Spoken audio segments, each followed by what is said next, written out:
Hey guys, how you doing?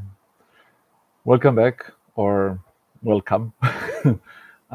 This is my channel. It's okay, you can breathe. The change happened by itself. Or Uriel Tamir Thaller. That's my name. Anyway, well, decided to speak in English today. To talk in English, and I'll speak about that in a second. I just want to explain that the channel was pretty much made as a Israeli business kind of idea theme. So it was all in Hebrew. I will explain again that once I get some good tech guy that I will know how to make it both bilingual, whatever. Then it will be both for English people and Hebrew speakers. So, ha, I'm always so excited when I about to speak. It's always like that. No matter how many times. It's always like this, my heart boom boom boom. And I was wondering to myself, why should I do it in English and not in Hebrew? And then the explanation about connotations jumped on my mind, and like, oh, that's an excellent way to explain it. So the reason I love speaking in English so much. Wait a minute, I have to close some tab here so it doesn't bother my mind. Thank you. The reason I speak in English so fluently and so passionately, I love English, is that as a kibbutznik, as a kid in kibbutz who suffered a lot from bullying from the kids around me, my safe zone, my comfort zone, were the volunteers. And both volunteers since I was a teenager, and also my volunteers that came to my family. My family loved to adopt all kind of people, so I always had English speakers around me. I also asked since I was 5. I asked my dad, "What do they say? What do they say about A-Team and MacGyver?" And I caught English quite fast. And the reason I love speaking English so much because the safe zone, the island in the center of all hell. If anyone was a volunteer in the kibbutz, they know they have the um, volunteers table in the dining hall. And for me, that was the island, some kind of an island in the center of madness, people I don't want to see at all. And to sit with people I love. It was really fun, and always, they change because they come for 1, 2, 3, 6 months at most. Maybe a few of them stay till today, um, but most of them change all the time. But it left me with the connotation that when I speak in English, I feel calmer than when I speak in Hebrew, my mother language. Um, right now, I'm excited because of the live, and because I'm always excited when I do this. But literally, when I speak English, when I speak to outsiders, people from outside of Israel, I feel calmer than when I talk to Israelis. As sad as it is, because I live here. But that is just to explain connotation. Habit, well, I'm sure you know. Everyone will have them. And the reason I want to speak about connotations and habits is because, as much as I noticed, it pretty much sums up most of our living. We have all kind of connotations about certain things, and when we see them, and when I speak in English, my trigger of calmness is stronger than when I speak in Hebrew, and we get triggered from all kind of things, and because of our connotations to them, we uh, act pretty much or react. Same goes with the habits. We do pretty much habits are pretty much connotations and all kind of things that are being done over and over and over, and then they become a habit. Just they become. This is how it goes. So it's not. This is how it goes. This is your habit. Um, no, I hope I didn't push any trigger here. Um, so the thing is that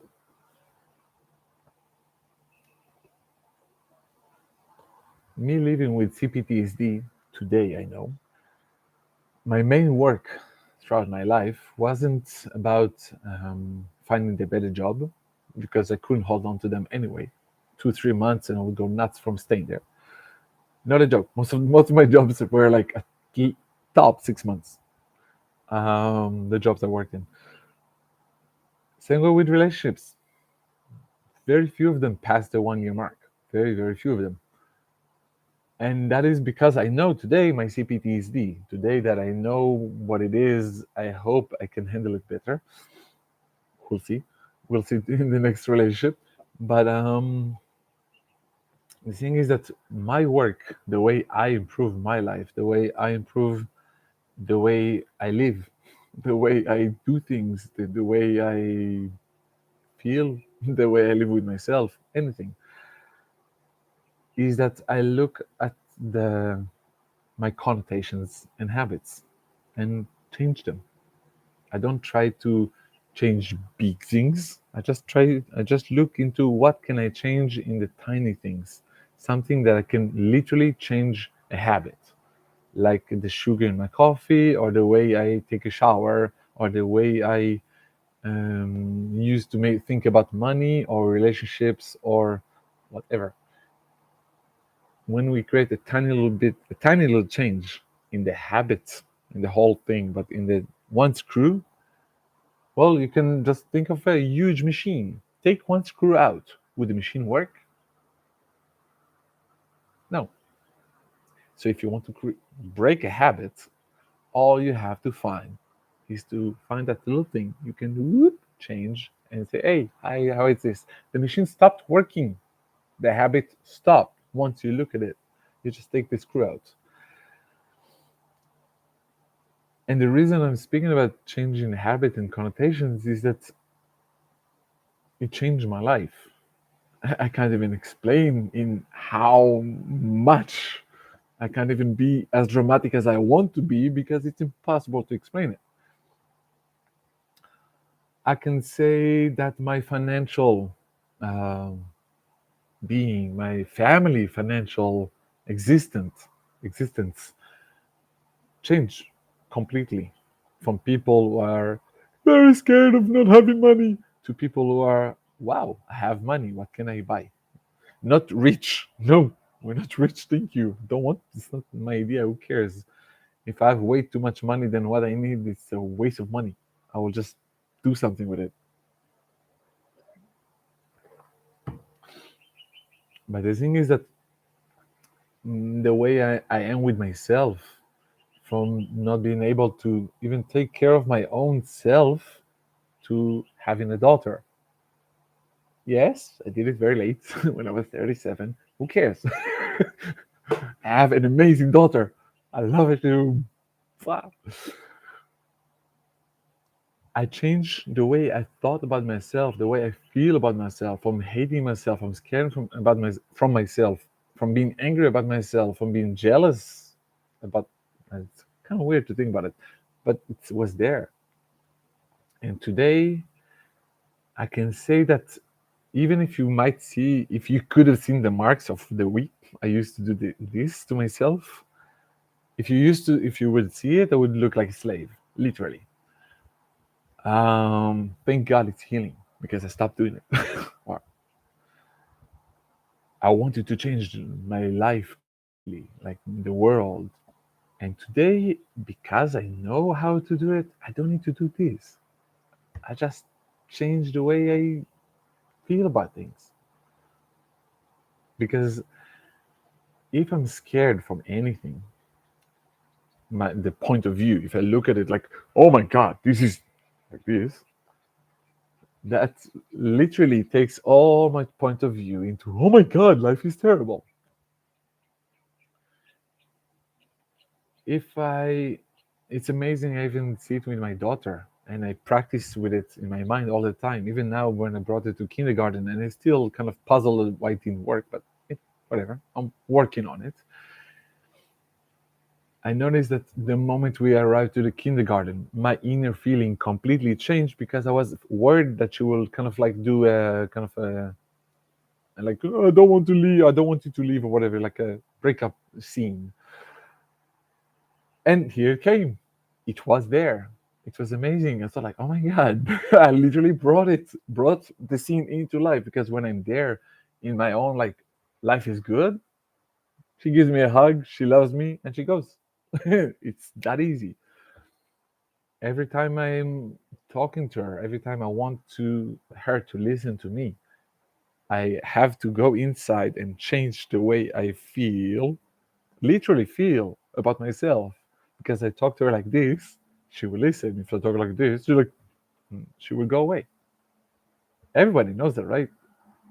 Kind of obvious, right? So it goes with everything. If you feel good about money, you will not have an issue with it. Period. If you feel good about relationships, you'll have a better relationships. Period. Relationships is intimate. Relationship with money. Relationship with your parents, your kids, your friends, your colleagues, your neighbors. Important. All we have to do is literally change the connotation we have about ourselves, about how we feel, about what we do. And when we have some kind of judgment, like, is it real? It's just a judgment, guys. Judgment. It's a thought. It's a something happened which for some reason doesn't fit what we think. So we're like, oh, it doesn't fit. So we judge reality and we feel bad about it. Does it help? Never did to me. I don't know if it's you. And I know it's no easier said than done. Um, Yet I would like to say a couple of things about this. So yes, it's easier said than done. Sure, true, obviously. And with that, and as hard as it may be to let go of some kind of emotional attachment, and it's hard, guys. It's hard. It's hard. It's not a joke. It's hard. It's it goes like this. Oh my god, we feel like dying. It's not real. The mind goes like, oh my god, we're dying. It's not real. The emotional attachment is dying, and we feel as something is dying. I just been through it for the who knows how many times, but it was a very strong one 6 months ago, and I literally felt like a laundry machine because I washed out. I was wet. Like I changed my sheets every day, every 2 days. I was literally washing out my emotions, my emotional attachment, which I had about myself in the past. I used to think that I have to be very heavy. Really, literally, I thought that I have to be very serious and very heavy to explain what I think and what I know. I can't. I can't do that anymore. So like, doesn't feel right anymore. And it's because in the past 2.5 years, mostly, I went through a very, very, very intensive cleaning or cleansing or whatever you want to call it, emotional. When I found out I was diagnosed with CPTSD, and I just broke up from the mother of my daughter, and suddenly had to figure out how to be a dad on my own. I never been a babysitter other than 1 hour and a half. I never had never no resume with daughter with babies at all or kids whatsoever. So I had to learn how to be a dad as well. So a lot intensive work, and it was hard. Yes, thank God for having a couple of very very good friends, and thank God for finding out that I do have a medical care that I can literally take and gain help from it, and not having all the pressure about myself. Like I said, I used to do this. It was to find a way to live with myself and to live with CPTSD with nothing, no medical care whatsoever. It's possible. I lived like this for 40 years. I can tell you it wasn't fun and quite hard to live next to me. Because, well, it was like living in a war zone. Imagine living in a war zone, constant war zone. Imagine that every person that you look or that frowned at you, just like look at like you're like this, and you think he's attacking you. Literally, like you're like, oh my god, this is my man. So, yeah, I had a lot of work, and even today, my mind can get triggered from the tiniest little things. And if I don't look at it, if I don't take it into my attention, it can literally go blah like a volcano. I can very fast. And that's why I have to be in constant awareness of myself, which is the greatest gift of CPTSD, because I have to be aware 24/7. Can sound tiresome. I can tell you this: there's absolutely nothing better. It changes everything I want, improves everything I want, brings people to me I want, anything. My awareness is my bliss. And this is yours. You have it. It's not like I am special about it. Everyone have it. We're humans. That's what made us human, I believe at least. This is what our gift is, to be able to be aware of reality, of things, to see the real in things. We can, open things up. And me with my CPTSD leaves me with constant awareness, which can be very, very tiresome. I can tell you that. With that, I can tell you that it brought many wonders to my life. And with time, my connotation changed, and the habit of seeing it as a very tiresome thing changed. And today I see that I get to pay attention to so many details. But that helps because I can go on stage and feel at home within a minute. Not a joke. I did that a few times. And now looking back, I'm like, oh my God, it's actually true. I get to places, new places, even my stage, because I give lectures, which is my greatest fear. But the moment I go in, my attention goes, it's all around, and I feel at home like that because I see so many details. Use it. It's yours, guys. It's your awareness. It's your center. I believe I call it my center. If you want to call it something else, whatever. It's semantics. It's just connotations and blah blah blah. The idea is that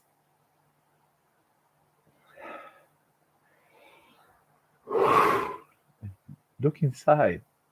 I don't know anything else. I hear people tell me that they need to learn it, and I'm like, what do you mean? Because I don't remember any other thing. I remember being 5 and asking questions because I asked my mom how she finds things, and she told me that if you're looking for something, look for something else. And I was like, huh? And that opened me myself to the back then was that's weird, and today was like, wow, it's the best. It's the cosmic. It's beyond words. It's beyond grasp. It will never be grasped. It's impossible to grasp it, and that is the best thing about it. It's always there. You can use it. Just be aware of what you are, just who you are, what you want, what you like, what you don't like, what you love, what you're scared of, whatever. And if you want, like, to change something specific, like a word, I know, I remember I had a girlfriend, and whenever I just asked her, "Do you want to join?" Just the word "join" would make her explode. Weird, right? It just was a trigger that in her mind had a connotation of something that doesn't feel good, and she did immediately reacted from it. Like, "Ah!" Like, what did I ask? So you can find in your own time, in your own life, words or triggers or something. Triggers, I say that it's not only words, it can be sights, something you see, something you hear, something you smell. Most of the time, smell goes immediately to the subconscious, and they trigger us. And that comes from some kind of a connotation, some kind of emotional attachment that you had back then to that thing, that smell, sights, hear, whatever, something you heard, something you felt, something in the atmosphere, something that somebody said. It bam, it smacked, and boom, goes in, and it becomes a trigger. And every time somebody will say or do or something like that, or that will be happen in your life, you will get triggered, and you will react from that emotional state. If you want to change that, it's not that hard. It is a process. And because it is a process, at the beginning it might seem like, oh my god, that's terrible. It's just an acquired taste. Okay, let's call it like that. It's just a medicine that you will just get acquired taste. At the beginning, like, oh my god, it's like coffee. At the beginning, as kids, like, oh my god. And today I barely know a grown up who has an issue, who doesn't have an issue with coffee, because at some point we got attached to it and get triggered to it, and we like coffee. Today I have all kind of I call them funny coffee, because they're not really coffee, and they're all kind of well, you know, understood. Forget the word. Yes, it is. It's not my mother language. What can I say? I have to get my English back. But the thing is that we can change our emotional attachments with some work. You can do them with some kind of meditation if you're doing something specific, or if you want to change it. It doesn't matter. I don't use any meditation. I don't use any yoga, although I have done it, and I love it. My issue is that I can't do anything really. It's my CPTSD, more than a week or two. Even my food changes constantly. Like barely anything stays the same at my life, because it's always in need of change all the time. And that's why I can't do meditation every morning. It doesn't work for me. So that's why I have my own method, my little changes. Um, the thing is that it doesn't matter. The idea is that as long as you are paying attention, as long as you take your this thing that you look at life with and turn it inwards, close, and that's why meditation works so much. Um, just pay attention to yourself, to your emotions, to your thoughts, of course. Anything, anything that goes by. If you heard a bird, cool. If you heard something your mind says about it, pay attention to it. Cool. Just pay attention to anything. And if it goes like, oh my god, oh my god, oh my god, it's okay. You can breathe. Bring it back.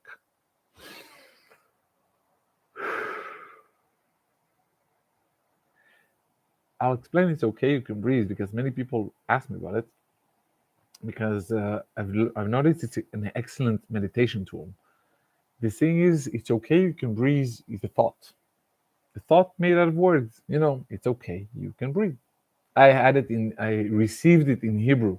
It says the Beseder Shal Shom, and in English it's okay. It's okay. It's possible to breathe. It doesn't sound that good, so I kind of translated it, and it worked. A lot of people loved it in English as well. And the idea is that we give our mind a thought to be thinking of. And the thought is to let ourselves be, to just remember it's okay to breathe. And the breathing brings us to ourselves, to our emotions, to paying attention to the moment, to whatever is going on. That's why breathing is used in anything, including life. You can't go more than a minute or two. I don't know exactly medical things, but you can't go for very long without it. And that's why breathing is so important. And it's so amazing that you already have it.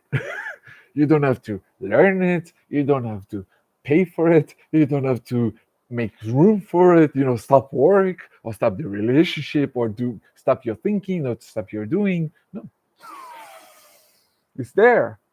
Just get your lungs up. 5 months ago, by the way, I couldn't do it. I was smoking. I was a heavy smoker, and I managed because of my breathing to stop. Thank God. um, so yeah, connotations, habits, and what do I do to improve my life? All I do is pretty much what I said until now. And to make it short, I pay attention to myself and I change the way I think about myself and feel about myself. I literally don't accept anything that doesn't feel good to me. That simple. If something bothers me, I don't like it. My CPTSD is enough. Me being a father is enough. And me being myself is enough. I don't need anything else. So if something bothers me, like something causes stress, something, so I take it. Oh, I'm like, okay, look at it, look at it, look at it, look at it, look at it, look at it. I don't care how long. For me, I don't care if it's a moment, if it's a week, if it's a year, if it's 10 years. It took me 11 and a half years with like this, like, the horses, like this. I didn't see anything else until it's okay, you can breathe, the change happened by itself, came to my life. 11 and a half years I was like this. And I did so many things in the middle, including learning ballet and modern dance, learning to become a rebirther, a practitioner, I mean, and stop in the middle, of course. Learning to become a coach, learning to do this, learning to do that. I did so many things, learning to become a salesperson, learning to become whatever. I've learned and learned and learned and learned about myself. What else can I do? What else can I do? What do I want? What can I do? What do I like? What I don't like? Anything. And that's what gave me the key and the understanding that it is really okay. The change literally happens by itself. It's like all kind of sections in life. We just go through it and we just like, oh, now we're here, and now we're here, and now we're here, and now we're here, and now we're here, and now we're here, and now we're here, and now we're here. And in our minds, every time we're somewhere, we're, oh my God, this is all it? This is it? Oh my God, what do I do? What do I do? Breathe in, breathe down, have fun, enjoy life, be explosive, play explore. Like, oh, what's this? Like kids, this is what I do. This is exactly what I do. I'm having fun. I've learned that I can have fun with it and it can be a nightmare. It doesn't matter what. It doesn't matter what. And I've been through hell, guys. I've been through hell enough times that I always say that if I die and there really is a hell, really, I don't believe it, but whatever. If really, Satan is going to be like, oh my God, you again? Oh, no sugar, right? Me and Satan, like this, no problem. Because I've been through hell so many times. I've seen it. This oh my God, dying, dying, dying. I've been there so many times. You can ask my best friends. It's hell to be next to me when I'm there. It's not nice, of course, because yes, people at that state need help, need a lot of help, as much as they can. Yet once I saw my hell, once I saw my darkest sides, and I still do every now and then, my mind goes back and like, it's really not that bad. Really. It's not that bad seeing the dark side of the moon. It's just the dark side of the moon. It's all dark, really. Um, it's just if we light at something, then you have the dark side, right? So just light it up, or just stop lighting. Just be. At it, at the essence of it is just be it, whatever it is. And if something bothers you, if you have a bad connotation, if you had a bad habit like smoking or anything like that, that you consider bad, not I stopped smoking because you know why? I woke up just here in my bed. It was the end of January, Wednesday morning. I woke up and in my mind I heard a thought saying, you are destroying your private tool to calming yourself. I had to translate it. Um, you are destroying your own tool of self-calming, of calming yourself. And I was like, oh my God.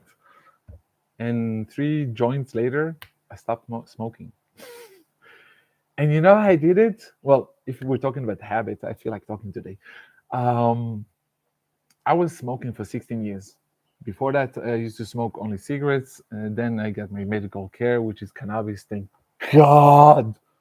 If you have CPTSD or PTSD, get cannabis. It helps you breathe and still work on yourself. Check it out, okay? Check it out. Doesn't have to be for you. Check it out. For me, it saved my life. Um, but smoking, what can we say? Our lungs don't like it at the end of it. Um, some smoke until they die, so maybe their lungs like it better. My lungs didn't like it.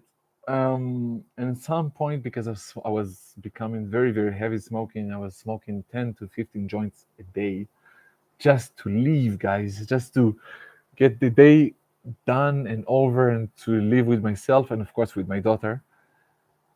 And then the oil joined like my reality, and the mind was the thing is that there's barely any oil here in Israel today, much more, but 6 months ago was barely any. And my mind was like, let's check, let's see.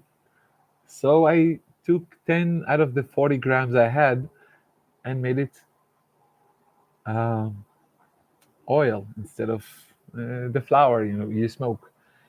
This is the start of breaking a habit. You create a tiny little change in your own bad habit. Tiny little change. Let's see if it works like this. Like that. Just start as some kind of like, interesting. Let's see. And do the tiniest little change. Not a change that your mind will say, oh, you see, I told you not to change it. No, no, no, no, no, no. Tiny. A change that your mind will say, will accept. A change that you will say, that you will hear in the back of your mind, like, how's that going to help? It's like the thought, like in the back of your mind. Like, how's that going to help? Great. If he doesn't care, he or she, the mind is this machine. If it doesn't help, doesn't care of me changing these little changes, then it won't blame me later, right? So it accepts. And because I create a tiny little change, after a month of taking 10 grams of oil and smoking the rest, excuse me, backwards. I started with a drop. I said to myself, a drop, 3 days, 3 days, 3 times a day, just like that, without another change, nothing. I just took a drop, took a teaspoon, put a drop, put it in my teaspoon, to my tongue, excuse me, and started changing. Now you might think like, how is that gonna help? Exactly. Um, at the beginning, I waited for a month. No, I waited for 2 weeks. Excuse me. I waited for 2 weeks, and after 2 weeks, I looked at the oil. I'm like, wow, I have even more than half a bottle. Today, I know when we get the bottle, it's not even full, so I barely used any. My mind said like, oh, cool, I can go to 2 drops every time. So I went to 2 drops 3 times a day. Smoking went as usual. I didn't touch my smoking. The went on, all the habits went on. I didn't touch them whatsoever. Not a joke. None. First 2 weeks, 3 times 1 drop. The next 2 weeks, 2 drops, 3 times again. After 1 month, the mind goes like, interesting. Let's do that again. Now, I would next, if I would do it again, I would stay with one oil another month, one bottle of oil. Me being me, remember the whip? I wanted more. Depends on you guys. Depends on you. I had my self-esteem, my not self-esteem. The It's not that. It's kind of confidence that I knew that I'll be fine. But at that time, I needed more.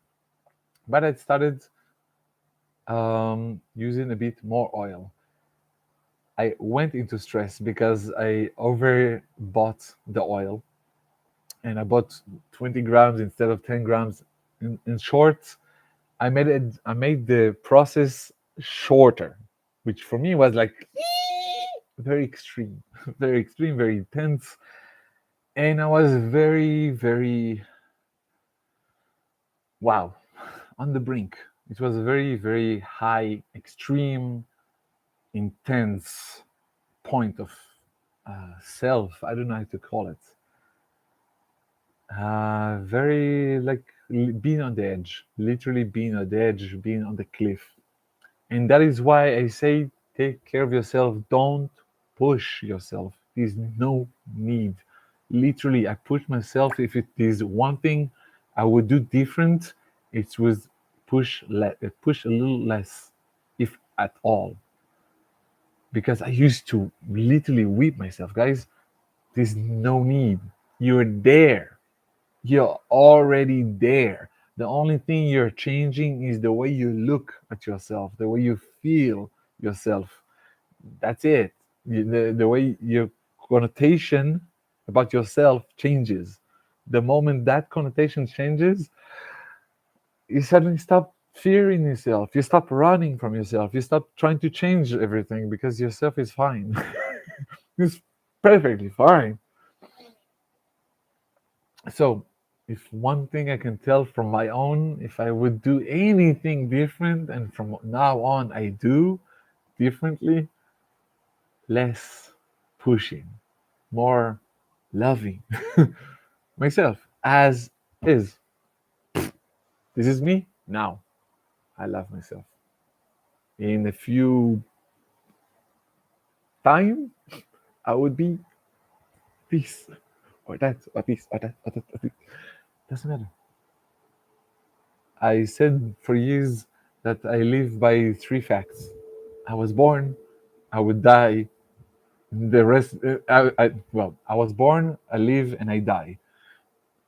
The rest is speculations. That's it. Today, the born and live, I know it's just only, concepts. And what I believe is whatever. I don't care. It's really my, not something I think about at the moment because I live. And when I die, I'll die, I guess. Um, so yeah, let's talk about a bit more. I'll just kind of put it all together about changing connotations and habits and anything you want to improve in your life, which is, for me, it's connotations and habits. Anything you want to change, anything that doesn't feel good, that stresses you out, causes you not to feel right, to kind of like move around and doesn't stops your breathing. That's a great way to. That's a meter I use. If something blocks my breathing, including blowing my nose, yes, sometimes all that is needed. just blowing your nose. Um, if the stress level is up, you have a point of a place or a concept, anything you want to call it, that you can literally work on and improve. And by doing so, create uh, an everlasting change. That's the best thing about inner work. Once you've changed it, it's done.